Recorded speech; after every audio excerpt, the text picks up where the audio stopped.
Alright, hey guys, so in this video we're going to be talking a little bit about the Wacom tablets and how they interact with the brush tool on Photoshop.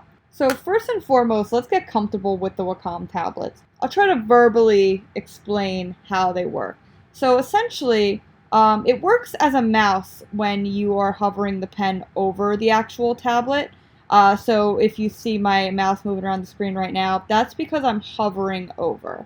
Now, the second I click down, it's going to start drawing. Or if you want to just use the tablet as a mouse, it also will click as well. So that is the basic functions of the Wacom tablet. Now for this next step, you're going to want to be in your brush tool. So make sure you have your brush tool selected, or you can click B on your keyboard as a shortcut. Now with the brush tool, one of the first things you might notice is that you have this little tiny circle that follows your mouse around, and that actually is an accurate representation of what the size of your brush is. To change the size of your brush, you can do this one of two ways. The way I like to do it is just by clicking the brackets on my keyboard. If you click the right bracket, it brings the size up. If you click the left bracket, it brings the size down. But you can also do the same thing by opening up this handy menu up in the top left corner. You'll see it has a circle and a number under it, and that number represents the size of your brush. In this menu, you also see a bunch of different brush strokes. Right now, I'm just going to stick with hard round, but we definitely will get back to these a little bit later.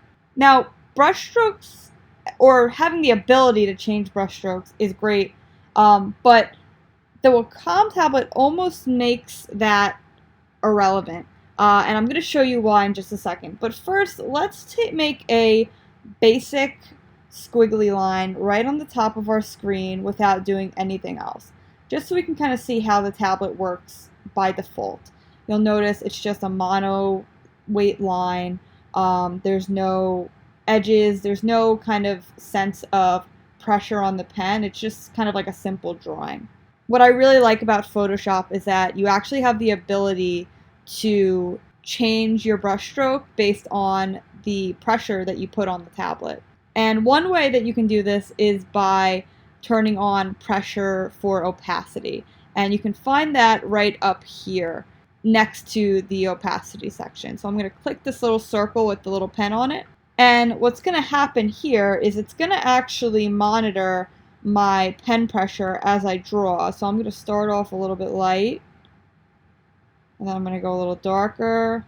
I'll go a little bit lighter, darker, and I know it's really, really subtle, but if we zoom in a little bit, you can see that it's actually changing the value of the color just based on my brush stroke. So that's one really cool thing that you can do with the Wacom tablets. Alright, so I'm going to turn that off for now, and then I'm going to move over to this little icon right here, which is the pressure for size control. So I'm going to click that, and I'm going to turn that on, and I actually like this a lot better because this kind of gives those pointy edges, and it makes the drawing look a little bit more organic. And let me show you what I mean by that. So again, I'm going to make another squiggly line, and I'm going to start off really light, and then I'm going to get a little bit darker, get a little bit lighter, a little darker, a little lighter, and you can see when we zoom in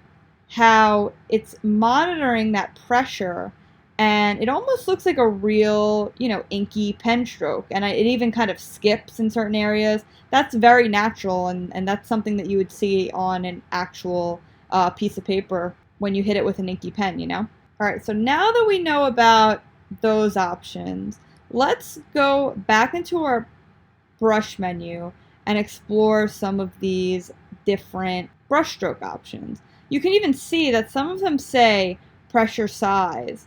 And there's just a lot of different brush options available to you, and there's even more when you go online and download custom ones. Another thing you might notice, right, is the hard round and then the soft round. The only difference between these two is that soft round has 0% hardness. So let's try that out really quickly and see how that comes out. Okay. So it may not look like much from far away, but when we zoom in, we see that it doesn't have that hard edge, it actually has a kind of like a soft airbrush look, which could be a style that you're going for at some point. Now I'm going to go back to the menu, and I think that it's important when you are using pressure mode to use these pressure size brushes. And the reason I'm saying that is because they are built to be used with pressure pens. So, we did this one, and it was a little bit blotchy. It wasn't perfect, but I'm on the pressure size brush right now, and I'm going to draw again, and you're going to see there's a big difference in how that original one came out and how this one came out. It looks a lot more organic, and that's because that brush was built to be used with the pressure style. I'm going to go down to the round, blunt, medium, stiff, and let's try that one out. I'm actually going to make the brush a little bit bigger too with my brackets.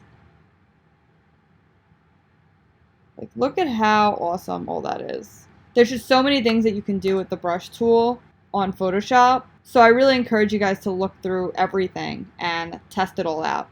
Alright, so that's all I have for you today. Good luck and have fun with those Wacom tablets.